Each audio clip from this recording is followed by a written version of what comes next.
Hi all, welcome back to SRSEC Academy. In this video, let's learn about effective resistances,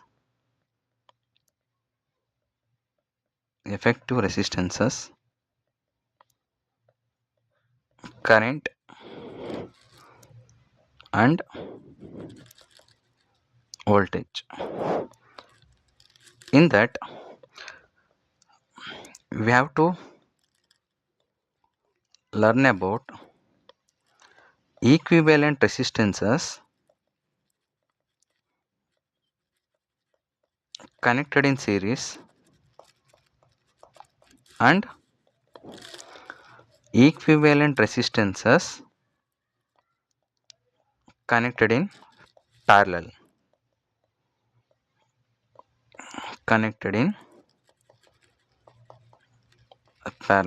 Okay. Now let's understand first one, equivalent resistances connected in series. You know the circuit symbol of resistor like this. Okay, this is R1. Okay, now I will connect one more resistors in series. This is R2. Okay, and also will connect one more resistance R3. Here all the resistors are connected in one path. I will write it as this one battery. Okay, supply, this is plus volt. I will take it as this is 10 volt. Okay, this is the current flowing through the circuit. Okay, next this one, the voltage potential difference V1, this is V2, this is V3. Okay, now the effective resistance or equivalent resistance is nothing but, here I will write it as, okay, RT, or RT, you can write it as R equivalent like that, or total resistance. We have to add it R1, R2 plus R3. For example, here this is 10 ohm, this is 20 ohm, this is 30 ohm. Okay, now when the resistors are connected in series, we have to add the resistance value. This is 10 ohm plus 20 ohm plus 30 ohm. Now he will get 20 30 20 30 30 plus 20 10 30 30 plus 30 60 ohm. Don't forget to mention the unit. This is RT, total resistance, or you can write it as R effective resistance. Okay, both are same. Effective resistance or total resistance. Okay, now I will explain effective resistance connected in parallel. Okay, now effective resistances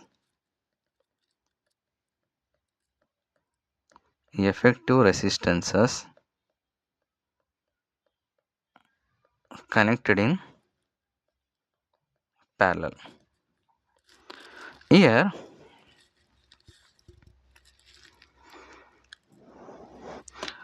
I will take it as like this, three resistors R1, R2, R3. Here R1, R2, R3 resistors are connected in such a way that the right terminal of each resistors are connected together. See here at one point, right side also, this one, this is on left side also connected together. Okay, in such a way that the right side terminal of each resistors are connected together as shown in the figure, and also left side terminal of each resistors are connected together. See, this is right side connected together, and this is left side also resistors are connected together. Okay, this one we call it as parallel resistor. The resistors are connected in parallel. This is volt. I will take it as current flowing through here. Okay, next are all the resistors are connected between the same 2 points. Okay, that means this point and this point. This is also parallel. ನೀಟಾಗಿ ಬರ್ಕೊಳ್ಳಿ. ಇದು ನೋಡಿ, ಇದು ಕೂಡ ನಾವು parallel combination ಅಂತ ಕರಿತೀವಿ. R1, R2, R3. This is +1, plus minus. So this is supply voltmeter. Okay, here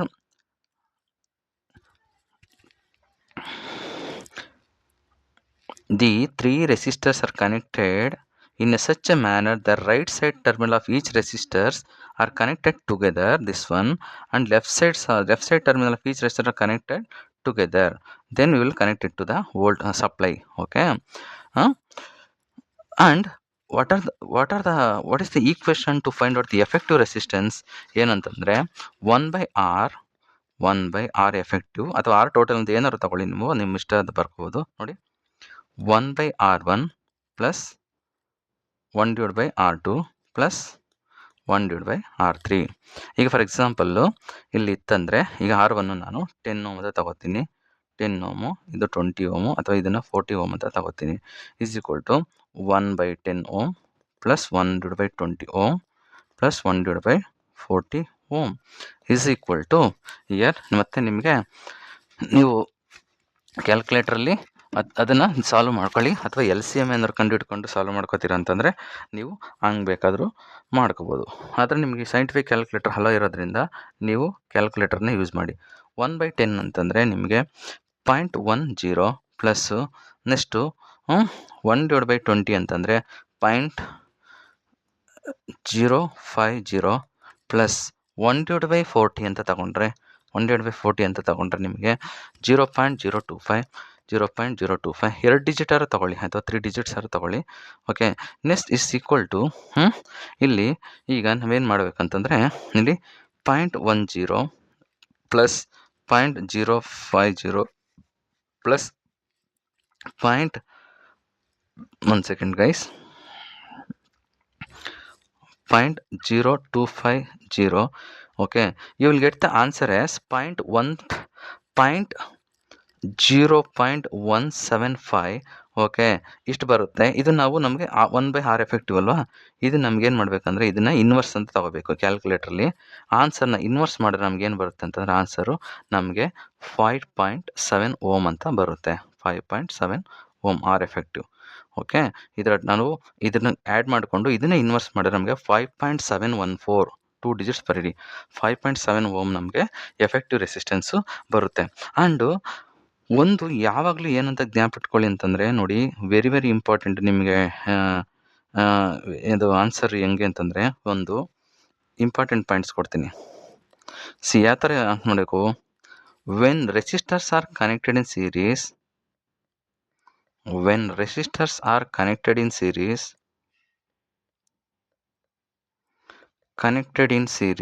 okay, here ಏನಾಗುತ್ತೆ ಅಂದರೆ ಈಕ್ವಿವೆಲೆಂಟ್ ರೆಸಿಸ್ಟೆನ್ಸ್ ಅಥವಾ effective resistance, equivalent resistance should be greater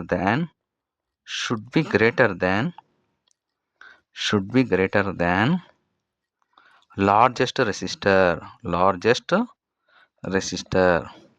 okay, example ಅಂತಂದರೆ ಈಗ ನಾವು R1 ಇದನ್ನು R2 ಇದನ್ನು R3 ಅಂತ ತಗೋತೀನಿ. ಎಷ್ಟಾರು ತಗೊಳ್ಳಿ ನೀವು, R4 ಎಷ್ಟಾರು ತಗೊಳ್ಳಿ, ಆಯಿತಾ. R3 ಇದನ್ನು ಸಪ್ಲೈ ಕೊಟ್ಟೆ. ಇಲ್ಲಿ ನೋಡಿ, ಇದನ್ನು ನಾನು ಈಗ 2 ಓಮ್ ಅಂತ ತಗೋತೀನಿ, ಇದನ್ನು 10 ಓಮ್ ಅಂತ ತಗೋತೀನಿ, ಇದನ್ನು 100 ಓಮ್ ಅಂತ ತಗೋತೀನಿ. ಇಲ್ಲಿ ಏನಾಗುತ್ತೆ ಅಂದರೆ equivalent resistance should be greater than largest resistor ಇದು 100 ಓಮು. ಎಲ್ಲ ಅಂದರೆ ಇದಕ್ಕಿಂತಲೂ ಜಾಸ್ತಿ ಇರುತ್ತೆ ಅಂತ ಅವ್ರು ಹೇಳ್ತಾರೆ. 100 ಓಮ್ ಅಂದರೆ 112 ಓಮ್ ಆಯಿತು, ಆಯಿತಾ. 112 ಓಮು ರೆಸಿಸ್ಟೆನ್ಸ್ ಆಯಿತು. ನೆಕ್ಸ್ಟು ಪ್ಯಾರಲಲ್ಲಿ ನೋಡಿ, ವೆರಿ ವೆರಿ ಇಂಪಾರ್ಟೆಂಟು. ಪ್ಯಾರಲಲ್ಲಿ ಇನ್ ಪ್ಯಾರಲಲ್ ಅಂತ ಬರೀತಾನೆ ಇಲ್ಲಿ, in parallel. Okay, in parallel year equivalent resistance ಇದು ವೆರಿ ವೆರಿ ಇಂಪಾರ್ಟೆಂಟ್ ಪಾಯಿಂಟ್ಸು ನಿಮ್ಗೆ ಆನ್ಸರ್ ವೆರಿಫೈ ಮಾಡ್ಕೊಳ್ಳೋಕ್ಕೆ. Equivalent resistance should be less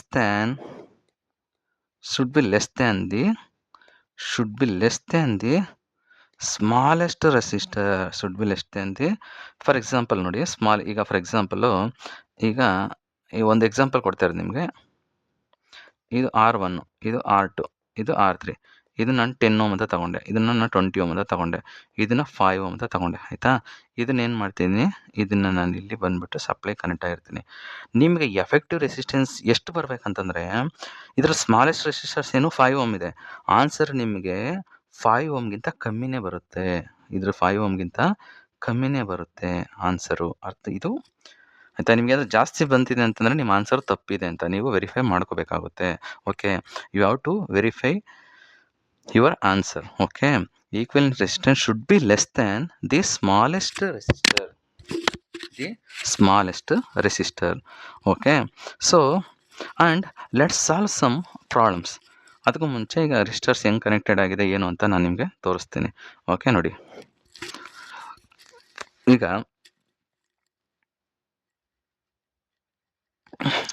ಈಗ R1 R2 R3 ಇವು ರೆಸಿಸ್ಟರ್ಸ್ ಏನಿದೆ connected in series. Okay, next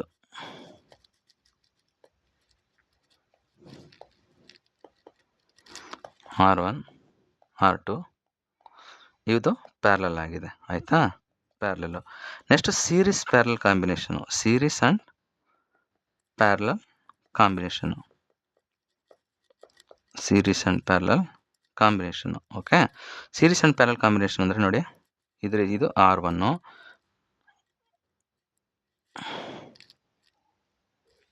okay, ಇದು ತಗೊಳ್ಳಿ, ಇದು ಈ ಥರ, ಇದು ಸಪ್ಲೈ ಕೊಡ್ತೀನಿ, ಸಾರಿ,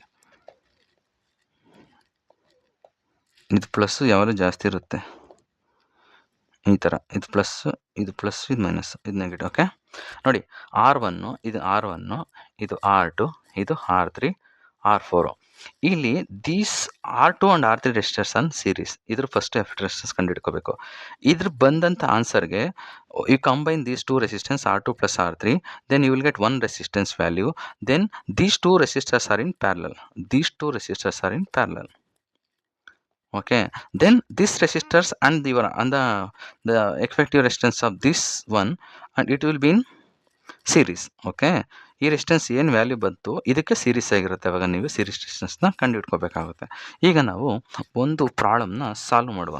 ಓಕೆ, ಒಂದು ಪ್ರಾಬ್ಲಮ್ನ ಸಾಲ್ವ್ ಮಾಡೋಣ. ಸಿಂಪಲ್ ಪ್ರಾಬ್ಲಮ್ ಸಾಲ್ವ್ ಮಾಡೋಣ, ನೋಡ್ಕೊಳ್ಳಿ ಇವಾಗ just. Okay,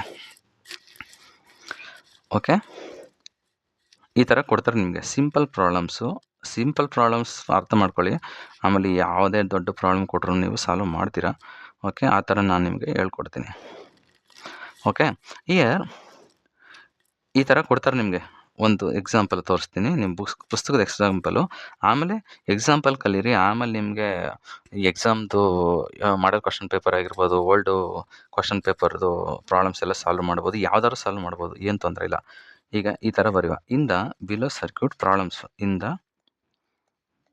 in the below circuit,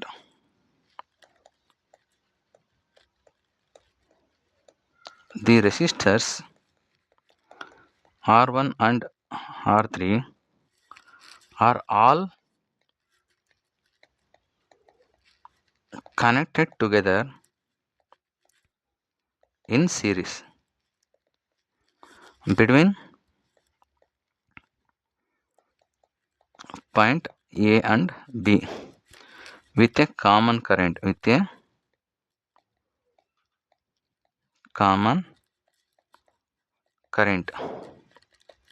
I flowing through them. Find the total resistance or effective resistance ಅಂತ ಕೇಳ್ತಾರೆ. Find the total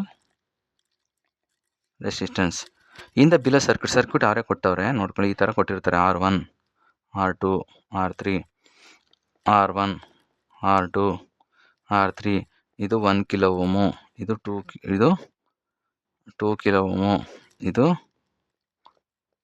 3 kilo ಓಮು. Okay, next ಇಲ್ಲಿ ಸೇಮ್ ಕರೆಂಟು ಫ್ಲೋ ಆಗ್ತಿರುತ್ತೆ, ಆಯಿತಾ. ಇದನ್ನು ಏನು ಸಪ್ಲೈ ಕೊಟ್ಟಿರ್ತಾರೆ, ಇದನ್ನು 9 ವೋಲ್ಟ್ ಕನೆಕ್ಟ್ ಮಾಡಿರ್ತೀವಿ. ಇದು ಇವ್ರು ಮಾಡಿದ್ದಾರೆ ಇಲ್ಲಿ, ಆಯಿತಾ, ಸಪ್ಲೈ ಕೊಟ್ಟಿದ್ದಾರೆ. ಇದು ಟೋಟಲ್ದು ಪ್ಲಸ್ ಮೈನಸ್ಸು. ಇಲ್ಲಿ ಏನು ಕೊಟ್ಟವನೆ ಅಂತಂದ್ರೆ ಇಲ್ಲಿ ಇದು 1 ವೋಲ್ಟ್ ಆಗ್ತಿರುತ್ತೆ, ಇಲ್ಲಿ 2 ವೋಲ್ಟು ಡಿಫ್ರೆನ್ಸು, ಪೊಟೆನ್ಷಿಯಲ್ ಡಿಫ್ರೆನ್ಸು ಕರೆಕ್ಟಾಗಿ ಇಲ್ಲಿ ಬರ್ಕೋಬೇಕು ನೀವು, ಇದು ಕರೆಕ್ಟಾಗಿ ರೆಸಿಸ್ಟೆನ್ಸ್ವರೆಗೆ. ನೆಕ್ಸ್ಟ್ ಇದು 6 ವೋಲ್ಟು. ಓಕೆ, ನಮಗೆ ಎಫೆಕ್ಟಿವ್ ರೆಸಿಸ್ಟೆನ್ಸ್ ಫಾರ್ಮುಲಾ ಬಂತು. ಏನಂತಂದರೆ ಆ್ಯಡ್ ಮಾಡಬೇಕು, RT ಅಥವಾ RT ಅಂತಲೇ ತಗೋತೀವಿ. ಟೋಟಲ್ RT ಅಂತ ತಗೋತೀನಿ, = R1 + R2 + R3 = 1 kilo ohm. Unit ಬರೆಯೋದು ಮಿಸ್ ಮಾಡಬೇಡಿ. ಪ್ಲಸ್ 2 ಕಿಲೋ ಓಮ್ ಪ್ಲಸ್ 3, ಸಾರಿ ಇದು 6 ಕಿಲೋ ಓಮ್ ಮಾಡ್ಕೊಬಿಡಿ, ಪರವಾಗಿಲ್ಲ. 3 ಎಷ್ಟಾರು ಹಾಕೊಳ್ಳಿ, ಪರವಾಗಿಲ್ಲ. ಅಥವಾ 3 ಕಿಲೋ ಓಮ್ ಅಂತಾರು ತಗೊಳ್ಳುವ, ಏನಾರು ತಗೊಳ್ಳುವ. 6 kilo ohm plus 6 kilo ohm. Okay, add ಮಾಡಿ. 6 + 2 8 9 ಕಿಲೋ ಓಮ್ ಬಂತು. 1000 ಕಿಲೋ ಓಮಲ್ಲಿ ಇದೆಯಾ, ನಮಗೆ 9000 ಓಮ್ ಬಂತು. ಓಕೆನಾ, ಇದು ಎಫೆಕ್ಟಿವ್ ರೆಸಿಸ್ಟೆನ್ಸು. ನೆಕ್ಸ್ಟು ಇದು ಮಾಡೋಣ. ಓಕೆ, ನಿಮ್ಗೇನಾದರೂ ಕರೆಂಟ್ ಕಂಡಿಡಿ ಅಂತಂದರೆ, ಕರೆಂಟ್ ಕಂಡಿಡಿ ಅಂತ ಹೇಳಿದ್ರೆ ಇಲ್ಲಿ ನಮಗೆ 1 ಮಿಲಿಯಂಪೇರ್ ಕರೆಂಟ್ ಫ್ಲೋ ಅಂತ ಕೊಟ್ಟಿದ್ದಾನೆ. ನಮಗೆ ಓಮ್ಸ್ ಲಾ ಗೊತ್ತು, V = IR. I = ನಮಗೇನು ಬದಿ ನೋಡಿ, V/R. ಫಾರ್ ಎಕ್ಸಾಂಪಲ್ I1 ಕಂಡುಹಿಡಿಬೇಕು ಅಂತಂದರೆ ಆಯಿತಾ, ಎಷ್ಟಾಗುತ್ತೆ 1 ವೋಲ್ಟು. ವೋಲ್ಟೇಜ್ ಕಂಡು ಇದು ಆಲ್ರೆಡಿ ಕೊಟ್ಟಿದ್ದಾರೆ. I1 ವೋಲ್ಟೇಜ್ ಎಷ್ಟಿದೆ 1 ವೋಲ್ಟು / ಇದು 1 ಕಿಲೋ 1000 ನಮ್ಗೆ ಎಷ್ಟು ಬರುತ್ತೆ ಆನ್ಸರು ಲೆಕ್ಕ ಹಾಕೊಳ್ಳಿ. 1/1000 ಅಂತಂದರೆ ನಿಮಗೆ ಕರೆಂಟ್ ಎಷ್ಟು ಬರುತ್ತೆ ಅದನ್ನು ನೀವು ಕ್ಯಾಲ್ಕುಲೇಟ್ ಮಾಡ್ಕೊಳ್ಳಿ. ಓಕೆನಾ, 0.001 ಅಷ್ಟು ಕರೆಂಟ್ ಬರುತ್ತೆ. 0.00010 ಇಷ್ಟು ಕರೆಂಟು ಆಂಪಿಯರು ಬರುತ್ತೆ. ಅದನ್ನು ನೀವು ಮೈಕ್ರೋ ಕನ್ವರ್ಟ್ ಮಾಡಿಕೊಂಡ್ರೆ ನಿಮಗೆ ಗೊತ್ತಾಗ್ತದೆ. ಸರಿನಾ? ಅದೇ ರೀತಿ ನೀವು I2 ಕಂಡಕ್ಟ್ನ ಕಂಡು ಹಿಡ್ಕೋಬೇಕಂದ್ರೆ ಅಷ್ಟು ಮಾಡ್ಕೋಬೇಕು. ಓಕೆ, ಸೊ ಇಲ್ಲಿ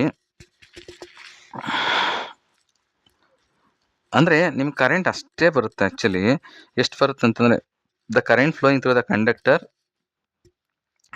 ಕರೆಂಟ್ ಕಂಡಿಡೋ ಅವಶ್ಯಕತೆ ಇಲ್ಲ ಇಲ್ಲಿ. ಏನಕ್ಕೆ ಅಂತಂದರೆ, ಯಾಕಂದರೆ ಇಲ್ಲಿ 1 ಮಿಲಿಯಂಪೇರ್ ಕರೆಂಟ್ ಬೇಕಾಗ್ತಿರುತ್ತೆ. ನಮಗೆ ಟೋಟಲ್ ರೆಸಿಸ್ಟೆನ್ಸ್ ಕೇಳಿದರೆ ಟೋಟಲ್ ರೆಸಿಸ್ಟೆನ್ಸ್ ಮಾತ್ರ ಕಂಡುಹಿಡಿದು ಬಿಡಿ. ಆಯಿತಾ?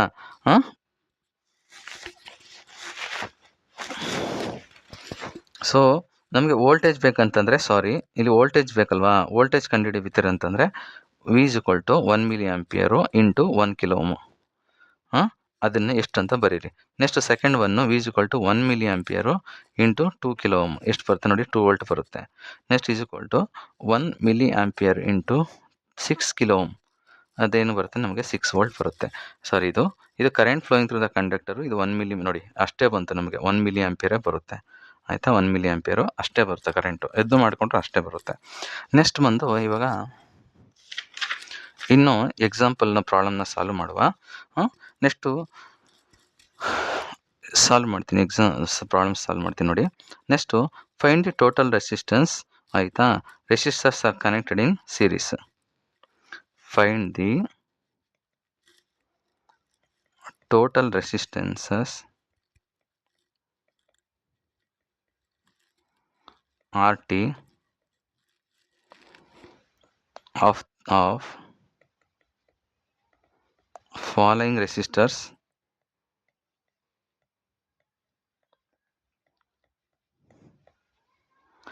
connected in a parallel network. ನೋಡಿ,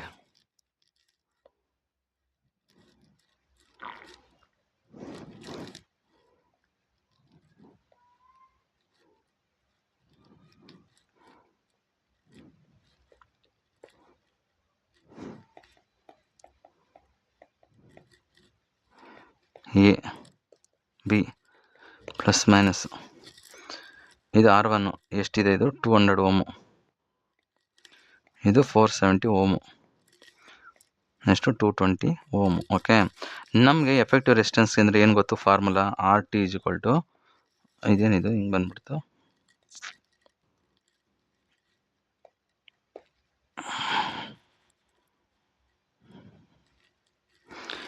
1/R1 + 1/R2 + 1/R3 = 1/200 ohm plus 1/470 ohm plus 1/220 ohm is equal to ಎಷ್ಟು ಬರುತ್ತೆ ಅಂತಂದರೆ ನಿಮಗೆ ಇಲ್ಲಿ 1/RT ಅಂತ ತಗೊಂಡ್ರೆ ಇಲ್ಲಿ ನಿಮಗೆ ಟೋಟಲ್ಲು ಇದು ನೋಡಿ, ಇದನ್ನು ಇದು ಮಾಡ್ಕೊಳ್ಳಿ. 1/RT ಅಂದರೆ 1/200 ನಿಮಗೆ 1/200 ಅಂದರೆ 0.0050 ಪ್ಲಸ್. ಓಕೆ, ನೆಕ್ಸ್ಟು 1/470 ಆಯಿತಾ, 0.0021 ಪ್ಲಸ್ 1/220 0.0045. ನೆಕ್ಸ್ಟ್ ಇದನ್ನು ಆ್ಯಡ್ ಮಾಡಿ, 0.0050 ಪ್ಲಸ್ 0.00021 ಪ್ಲಸ್ 0.00045 ಎಷ್ಟು ಬಂತು ನಮಗೆ ಇಲ್ಲಿ ಆನ್ಸರು? ಇಲ್ಲಿ = 01170 ಅಂದರೆ ಇಲ್ಲಿ ನಮಗೆ ಸ್ವಲ್ಪ ಇದು ತಗೋಬೇಕಾಯ್ತು ನೋಡಿ, 1/200 ಇದು ಡಬಲ್ಸ್ ತಗೊಳ್ಳಿ. ಇಲ್ಲಿ 1 2 5 1 2 3 4 5 ಡಿಜಿಟ್ ತಗೊಳ್ಳಿ. 1 2 3 1/470 ಅಂದರೆ 1/470 ಅಂದರೆ ಕೂಡ ನಮಗೆ ಇದು 212 ತಗೊಳ್ಳಿ. Next 5 digit ತಗೊಳ್ಳುವ. 1/220 ಅಂದರೆ 220. 0.004 ಇಲ್ಲಿ 4 ತಗೋ ಅಂದರೆ ಪಾಯಿಂಟ್ ಆದಮೇಲೆ 5 ಡಿಜಿಟ್ಸ್ ತಗೋತಾ ಇದ್ದೀನಿ, ಅವಾಗ ನಮ್ಗೆ ಆನ್ಸರ್ ಕರೆಕ್ಟಾಗಿ ಬರುತ್ತೆ. ಈಗ 0.00500 ಪ್ಲಸ್ 0.00212 ಪ್ಲಸ್ 0.00459 ಇಲ್ಲಿ ನಮಗೆ 0.0117 ಬಂತು. ಈಗ ಇದು 1/RT ಅಲ್ವಾ, 1/RT ಆದ್ದರಿಂದ ಇದನ್ನು ಇನ್ವರ್ಸ್ ಮಾಡುವ. ಇನ್ವರ್ಸ್ ಎಷ್ಟು ಆದರೆ ಏನು ಬರುತ್ತೆ ಅಂದರೆ ಆನ್ಸರು ನಮಗೆ 85.39 ಓಮ್ ಬರುತ್ತೆ. 85.39 ohm. This is your answer. Okay, next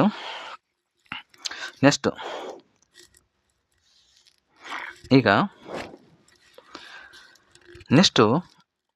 ಇನ್ನೊಂದು ಇದು when 2 resistors, calculate total resistance for the following circuit which has only 2 resistors in parallel combination.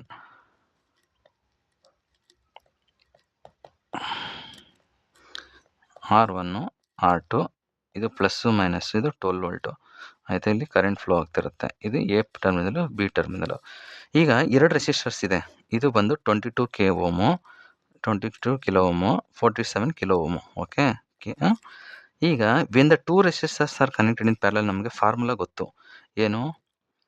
1/RT is equal to 1/R1 plus 1/R2. ಇದನ್ನು simplified version ಹೆಂಗೆ ಮಾಡ್ಕೊಳ್ಳೋದು ಅಂದರೆ 1/RT ಅಂದರೆ R1 into R2 divide by R1 plus R2. Okay, ಈಗ 1/RT ಅಂತಂದರೆ total resistance is equal to 22 kilo ohm into 22 kilo ohm into 47 kilo ohm. Okay, next 22 kilo ohm plus 47 kilo ohm is equal to 14985 ohm ಬರುತ್ತೆ. Is equal to 15 kilo ohm ಅಂತ ನಾವು ಬರಿತೀವಿ. ಓಕೆನಾ? ಇಷ್ಟು ನಿಮ್ಮದು answer ಇದ್ರದ್ದು. ಇದು when the 2 resistors are connected in parallel, ಈ ಥರ ನೀವು ಫಾರ್ಮುಲಾನ ಯೂಸ್ ಮಾಡಿ. ಓಕೆ, ನೆಕ್ಸ್ಟ್ 22 ನಿಮಿಷ ಆಯ್ತು ಈಗ video. Next series and parallel combination ಮಾಡುವ. ಈಗ ಒಂದು ಎಕ್ಸಾಂಪಲ್ಲು ಸೀರೀಸ್ ಆ್ಯಂಡ್ ಪ್ಯಾರಲಲ್ ಕಾಂಬಿನೇಷನ್ನ ಪ್ರಾಬ್ಲಮ್ನ ಸಾಲ್ವ್ ಮಾಡೋಣ. ಓಕೆ, ನೆಕ್ಸ್ಟ್ ಈಗ ನೋಡಿ,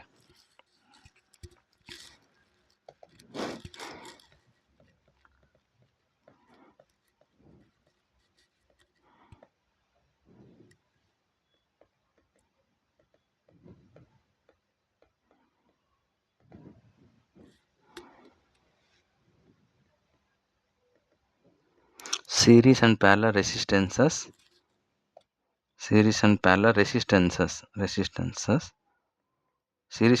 resistors resistor circuit combinations. Okay, ಈಗ ನೋಡಿ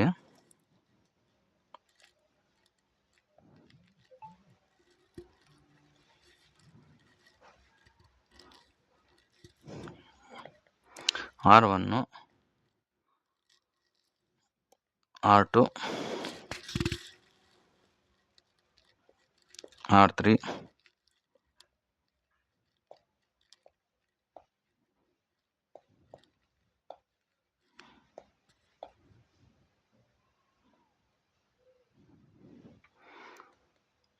R4. ಓಕೆ, ಇಲ್ಲಿ I1 ಕರೆಂಟು, I2 ಕರೆಂಟ್ ಇಲ್ಲಿ ಫ್ಲೋ ಆಗುತ್ತೆ. ಇಲ್ಲಿ ಟೋಟಲ್ ಕರೆಂಟು IT ಅಂತ ಬರೀತೀನಿ. ಇದು ಎ ಸಪ್ಲೈ ಹಾಕಿ ಕನೆಕ್ಟ್ ಮಾಡಿ 12 ವೋಲ್ಟ್. ಓಕೆ, ನೆಕ್ಸ್ಟು ಇವಾಗ ಇಲ್ಲಿ R2 R3 ರೆಸಿಸ್ಟರ್ಸು ಸೀರೀಸಲ್ಲಿದೆ. ಇದು 8 ಓಮು, ಇದು 4 ಓಮು, ಇದು 6 ಓಮು, ಇದು 12 ಓಮು. ಓಕೆ, ಈಗ R2 R3 ರೆಸಿಸ್ಟರ್ಸ್ ನಮಗೆ ಸೀರೀಸಲ್ಲಿದೆ. ಅವೆರಡು ಆ್ಯಡ್ ಮಾಡ್ಕೊಳ್ಳೋಣ. ಅಂದರೆ ನಮಗೆ 8 + 4 12 ಓಮ್ ಬಂತು. ಓಕೆ, ಇದನ್ನು ನಾನು ಏನಂತ ತಗೋತೀನಿ ಅಂತಂದರೆ ಇದನ್ನು RA ಅಂತ ತಗೋತೀನಿ. ಮತ್ತು RA = 12 ಓಮ್. ಮತ್ತು ಸರ್ಕ್ಯೂಟ್ ಬರ್ಕೊಂಡ್ರೆ ಇವಾಗ ಈ ಥರ ಬರುತ್ತೆ R1 RA R4. ಓಕೆ, ಇದು ಸಪ್ಲೈ. ಇಲ್ಲಿದ್ದು 12 ಓಮ್ ಬಂತು, ಇದು 22 ಓಮ್ ಇದೆ. ಇದು ಸಾರಿ, ಇಲ್ಲಿ 12 ಓಮ್ ತೊಗೊಂಡಿದ್ದೀನಲ್ಲ, ಇದು 12 ಓಮ್, ಇದು 12 ಓಮ್. ಈಗ ಇವೆರಡಕ್ಕೆ ನಾನು ಪ್ಯಾರಲಲ್ ರೆಸಿಸ್ಟೆನ್ಸ್ ಕಂಡುಹಿಡಬೇಕು. ಪ್ಯಾರಲಲ್ ರೆಸಿಸ್ಟೆನ್ಸ್ ಕಂಡುಹಿಡಿದ್ರೆ ನನಗೆ ಏನು ಬರುತ್ತೆ ಅಂತಂದರೆ 1/RA = ಸಾರಿ ಇದನ್ನು ನಾನು R3 ಅಂತ ತಗೋತೀನಿ, ಇದು ಮಾಡ್ಕೊಬಿಡಿ. 1/R3 + 1/R4 ಅಂದರೆ 1/12 1/12 ನಮಗೆ 6 ಓಮ್ ಬಂತು. ಓಕೆ, ಅದನ್ನು ನೀವು LCM ತೊಗೊಂಡು ಮಾಡ್ಕೊಳ್ಳಿ ಅಥವಾ ಕ್ಯಾಲ್ಕುಲೇಟರ್ಲಾದ್ರು ಮಾಡ್ಕೊಳ್ಳಿ. ಓಕೆ, 1/12 ಅಂತಂದರೆ 0.083 ಬರುತ್ತೆ, ಮತ್ತು 0.083 ಬರುತ್ತೆ, 0.083 ಬರುತ್ತೆ. ಅದನ್ನು ನೀವು ಇನ್ವರ್ಸ್ ಮಾಡಿಕೊಂಡ್ರೆ ನಿಮಗೆ 6 ಓಮ್ ಬರುತ್ತೆ. ಇದು 6 ಓಮ್ ಬಂತು. ಈಗ ನಮಗೆ ಇಲ್ಲಿ ಇದು 6 ಓಮ್ ಬಂತು, ಇದು ಆಲ್ರೆಡಿ 6 ಓಮ್ ಬಂತು. ಇವಾಗ ಇದು ಪ್ಯಾರಲಲ್ ಆಯಿತು, ಸಾರಿ ಇದು ಸೀರೀಸ್ ಆಯಿತು. ಇದಕ್ಕೆ ಇದು ನೋಡಿ ಈ ಥರ ಅಂದರೆ ಇದು ಸೀರೀಸ್ ಆಯಿತು. ಇವಾಗ ನಿಮಗೆ ಇದು ಬ್ಯಾಟ್ರಿ, ಇದು R1 R2, ಇದು 6 ಓಮು, ಇದು 6 ಓಮು. ಟೋಟಲ್ ನಿಮಗೆ ಎಷ್ಟು ಬರುತ್ತೆ ಅಂದರೆ 6 ಓಮು. ನೀವೆಲ್ಲ ಸರ್ಕ್ಯೂಟ್ ನೀಟಾಗಿ ಬರ್ಕೋಬೇಕು. ಮತ್ತು ಇಲ್ಲಿ ಕನೆಕ್ಟ್ ಮಾಡ್ಕೊಳ್ಳಿ, ಪ್ಲಸ್ಸು ಮೈನಸ್ಸು. ಇದು ಫೈನಲ್ ಆನ್ಸರು ನಿಮಗೆ R ಈಕ್ವಲೆಂಟ್ ರೆಸಿಸ್ಟೆನ್ಸು. ಟೋಟಲ್ ನಮಗೆ ಎಷ್ಟು ಬಂತು ಅಂದರೆ ಟೋಟಲ್ಲು 12 ಓಮ್ ಬಂತು. ಆಯಿತಾ? ಈ ರೀತಿ ನೀವು ಸಿಂಪ್ಲಿಫಿಕೇಷನ್ ಮಾಡಿಕೊಂಡು ನೆನಪಲ್ಲಿ ಇಟ್ಕೋಬೇಕು. ಓಕೆನಾ? ನಾನು ನಿಮಗೆ ಸೀರೀಸ್ ರೆಸಿಸ್ಟರ್ಸ್ ಎಫೆಕ್ಟಿವ್ ರೆಸಿಸ್ಟೆನ್ಸ್ ಕಂಡುಹಿಡಿದು ಹೆಂಗೆ ಸೀರೀಸಲ್ಲಿ ಕನೆಕ್ಟ್ ಆಗಿದೆ ರೆಸಿಸ್ಟರ್ಸ್ ಅಂತ ತೋರಿಸಿದ್ದೀನಿ. ಎಫೆಕ್ಟಿವ್ ರೆಸಿಸ್ಟೆನ್ಸ್ ಕಂಡುಹಿಡಿಯೋದು ಹೆಂಗೆ when the resistors are connected in parallel ಅದು ತೋರಿಸಿದ್ದೀನಿ. ಮತ್ತು ಸೀರೀಸ್ ಆ್ಯಂಡ್ ಪ್ಯಾರಲಲ್ ರೆಸಿಸ್ಟರ್ಸ್ ಕಾಂಬಿನೇಷನ್ನು ಕೂಡ ತೋರಿಸಿದ್ದೀನಿ. ಈಗ ಕೆಲವೊಂದು ಪ್ರಾಬ್ಲಮ್ಸ್ನ ನಾನು ನಿಮಗೆ ಕೊಡ್ತೀನಿ. So you have to calculate at your ohm. Okay, you have to calculate the effective resistance at your ohm, ಅಥವಾ ನಿಮ್ಗೆಲ್ಲಾದರೂ ನೀವು ಮಾಡಿ. ಓಕೆ, ನೆಕ್ಸ್ಟ್ 1ನೇ ಪ್ರಾಬ್ಲಮ್ಮು. ಜಸ್ಟ್ ನಾನು ಸರ್ಕ್ಯೂಟ್ ಬರಿತೀನಿ. ಇದು ನಿಮಗೆ 4 ಕಿಲೋ ಓಮು, ಇದು R1, R2, ಇದು 3 ಕಿಲೋ ಓಮು, ನೆಕ್ಸ್ಟು R3 = 6 ಕಿಲೋ ಓಮು. ಇದಕ್ಕೆ ನೀವು ಬಂದುಬಿಟ್ಟು ಎಫೆಕ್ಟಿವ್ ರೆಸಿಸ್ಟೆನ್ಸ್ನ ಕಂಡುಹಿಡಿಯಿರಿ. ಓಕೆ, ಇದನ್ನು ನಾನು 10 ವೋಲ್ಟ್ ಅಂತ ತಗೋತೀನಿ. Find out effective resistance. Okay, next R1 R2 R3, ಇದು 10 ಓಮು, ಇದು 80 ಓಮು, ಇದು 500 ಓಮು. ಇದರ ಎಫೆಕ್ಟಿವ್ ರೆಸಿಸ್ಟೆನ್ಸು ಕಂಡುಹಿಡಿಯಿರಿ. ಇದ್ರದ್ದು ಎಫೆಕ್ಟಿವ್ ರೆಸಿಸ್ಟೆನ್ಸ್ ಎಷ್ಟಂತ ಕಂಡುಹಿಡಿಯಿರಿ. ಓಕೆ, ನೆಕ್ಸ್ಟ್ ಬಂದು ನೆಕ್ಸ್ಟ್ ಇನ್ನೊಂದು ಅಯ್ಯೋ ಇದೇನು ಹಿಂಗಾಯಿತು. ಓಕೆ, ನೆಕ್ಸ್ಟ್ ಇನ್ನೊಂದು ಇದು ಎಲ್ಲ ಬರ್ಕೊಳ್ಳಿ. ಇದು ನೆಕ್ಸ್ಟ್ ಒನ್ನು. ನೆಕ್ಸ್ಟ್ ಇದು 2ನೇ ಪ್ರಾಬ್ಲಮ್ಮು. 3ನೇ ಪ್ರಾಬ್ಲಮ್ ಬರ್ಕೊಳ್ಳಿ.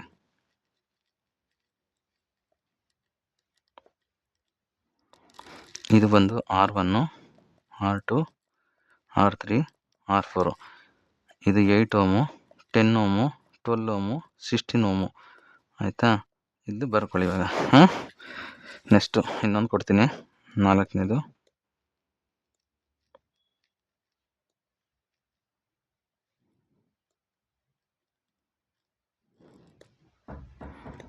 Supply R1 R2 R3 R4 R5 R6 R7. Okay, ಇದು ಬಂದು 8 ಓಮು, ಇದು 10 ಓಮು, 12 ಓಮು, 14 ಓಮು, 16 ಓಮು, 18 ಓಮು, 20 ಓಮು.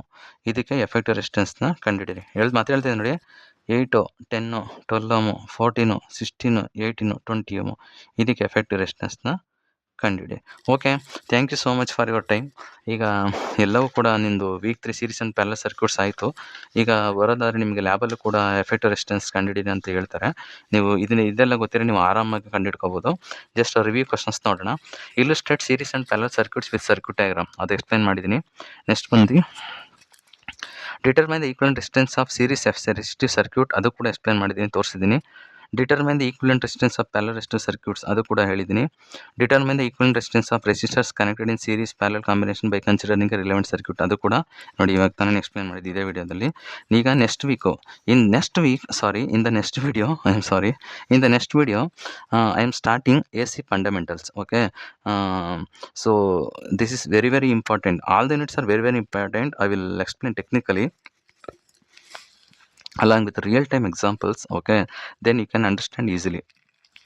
Next week 4 AC fundamentals. AC ಅಂದರೆ ಆಲ್ಟರ್ನೇಟಿವ್ ಕರೆಂಟ್ ಅಂತ, ಆಯಿತಾ. ಇದು ಚೆನ್ನಾಗಿ ನೀಟಾಗೆ ತುಂಬ ವೆರಿ ವೆರಿ ಇಂಪಾರ್ಟೆಂಟು ನಿಮಗೆ. ಅನಲಾಗ್ ಕಮ್ಯುನಿಕೇಷನು ಅಥವಾ ಡಿಜಿಟಲ್ ಕಮ್ಯುನಿಕೇಷನ್ ಆಗಿರ್ಬೋದು, ಮತ್ತು ಇನ್ನು ನಿಮ್ಗೆ ಅನಲಾಗ್ ಎಲೆಕ್ಟ್ರಾನಿಕ್ಸಲ್ಲಿ ಇವೆಲ್ಲ ಇದು ತುಂಬ ಇಂಪಾರ್ಟೆಂಟ್ ಇದು ಯೂನಿಟು. ಯಾಕಂದರೆ ಇದು ವೇವ್ ಫಾರ್ಮು, ನೀವು ಫ್ರೀಕ್ವೆನ್ಸಿ ಅಂದ್ರೇನು, ವೇವ್ ಫಾರ್ಮ್ ಅಂದ್ರೇನು, ಮತ್ತು ಟೈಮ್ ಪೀರಿಯಡು ಹೆಂಗಾಗುತ್ತೆ, ಇನ್ಸ್ಟಂಟೇನಿಯಸ್ ವೋಲ್ಟೇಜ್ ಅಂದ್ರೇನು, ಆಂಪ್ಲಿಟ್ಯೂಡ್ ಅಂದ್ರೇನು, ಇದನ್ನು ಎಲ್ಲ ಓದ್ತೀರಾ. Amplitude modulation, frequency modulation, phase modulation, ಇಂಥ ಎಕ್ಸ್ಪೆರಿಮೆಂಟ್ಗೆಲ್ಲ ಇದು ಬೇಕಾಗುತ್ತೆ ನೀವು ಇಂಜಿನಿಯರಿಂಗ್ ಹೋದರೆ ಮುಂದೆ. Okay, so thank you so much for your time. And last one actually ಏನು ಅಂದರೆ, ನಿಮಗೆ ವಿಡಿಯೋ ಇಷ್ಟ ಆಗಿದ್ದರೆ ಮತ್ತು ಟೀಚಿಂಗ್ ಅರ್ಥ ಆಗ್ತಿದ್ರೆ ನಿಮ್ಮ ಫ್ರೆಂಡ್ಸ್ಗಳಿಗೂ ನಿಮ್ಮ ವೆಲ್ ವಿಷರ್ಸ್ಗೆ ಕಳಿಸಿ. ಇದು ನಾನು ಇಷ್ಟಪಟ್ಟು ಎಲ್ಪ್ ಮಾಡಬೇಕು ಅಂತ ಮಾಡ್ತಾಯಿದ್ದೀನಿ. ಸೊ ಶೇರ್ ಮಾಡಿ. ಆಲ್ ಓವರ್ ಕರ್ನಾಟಕ ಯಾರ್ಯಾರು ಡಿಪ್ಲೊಮಾ ಮಾಡ್ತಾಯಿದ್ದೀರಾ, ಎಲ್ಲ ಬ್ರಾಂಚ್ ಸ್ಟೂಡೆಂಟ್ಸ್ ಕೂಡ ಹೆಲ್ಪ್ ಆಗುತ್ತೆ ಇದು. ಸೊ ಶೇರ್ ಮಾಡಿ, ಸಬ್ಸ್ಕ್ರೈಬ್ ಮಾಡ್ಕೊಳ್ಳಿ, ಲೈಕ್ ಮಾಡಿ. ಮತ್ತು ನೀವು ಸಬ್ಸ್ಕ್ರೈಬ್ ಮಾಡೋದ್ರ ಜೊತೆಗೆ ನೀವು ಮನೇಲಿ ಕೂತ್ಕೊಂಡು ಡೆಡಿಕೇಟೆಡ್ ಆಗಿ ವಿಡಿಯೋನ ನೋಡಬೇಕು. ಮುಂದೆ ಅದರಿಂದ ನಿಮಗೆ ಪ್ರತಿಯೊಂದು ಅರ್ಥ ಆಗ್ತದೆ. ಸಬ್ಸ್ಕ್ರೈಬ್ ಮಾಡಿಕೊಂಡ್ರೂ ಕೂಡ ಏನು ಪ್ರಯೋಜನ ಇಲ್ಲ. So you have to spend your time. Okay, so ನಾನು ಕ್ಲಾಸಲ್ಲಿ ಹೇಗೆ ಪಾಠ ಮಾಡ್ತಿದ್ದೆ, when I was working as head of the department and when I was as lecturer in END and electrical in END department. So ಅದೇ ರೀತಿ ನಾನು ಇಲ್ಲಿ extra information, ಮತ್ತು ನಾನು ಯಾಕಂದರೆ ಇದು ಯಾವುದೇ ರೀತಿ ಈಗ ಕ್ಲಾಸಲ್ಲಿ ಆಗಿದ್ರೆ ಸ್ಟೂಡೆಂಟ್ಸು ಮಾತಾಡ್ತಿರ್ತಾರೆ ಅಥವಾ ಡಿಸ್ಟರ್ಬೆನ್ಸ್ ಎಲ್ಲ ಆಗ್ತಿರುತ್ತೆ. ನಾವು ಹೇಳ್ತಾ ಇರ್ತೀವಿ, ಅವರು ಒಂದ್ಸರಿ ಕೇಳೋದಿಲ್ಲ. ಮತ್ತು ಓದೋ ಸ್ಟೂಡೆಂಟ್ಸ್ ಹೇಗಿದ್ರು ಓದ್ತಾರೆ. ಮತ್ತು ಕೆಲವು ಸ್ಟೂಡೆಂಟ್ಸ್ಗಳು ಓದಬೇಕು, ಕಲಿಬೇಕು ಅಂತ ನಾವು ಪಾಠ ಮಾಡುವಾಗ ನೋಡಿದ್ರೆ ಗೊತ್ತಾಗ್ಬಿಡುತ್ತೆ ಎಷ್ಟು ಇಂಟ್ರೆಸ್ಟಿಂದ ಕೇಳ್ತಾ ಇದ್ದಾರೆ. ಇನ್ನೂ ಹೇಳ್ಕೊಡ್ಬೇಕು, ಇನ್ನೂ ಹೆಚ್ಚು ಪುಸ್ತಕನ ನಾವು ರೆಫರ್ ಮಾಡಿ ಹೇಳ್ಕೊಡ್ಬೇಕು ಅನ್ನೋ ಇಂಟ್ರೆಸ್ಟು ನಮಗೇ ಬಂದುಬಿಡುತ್ತೆ.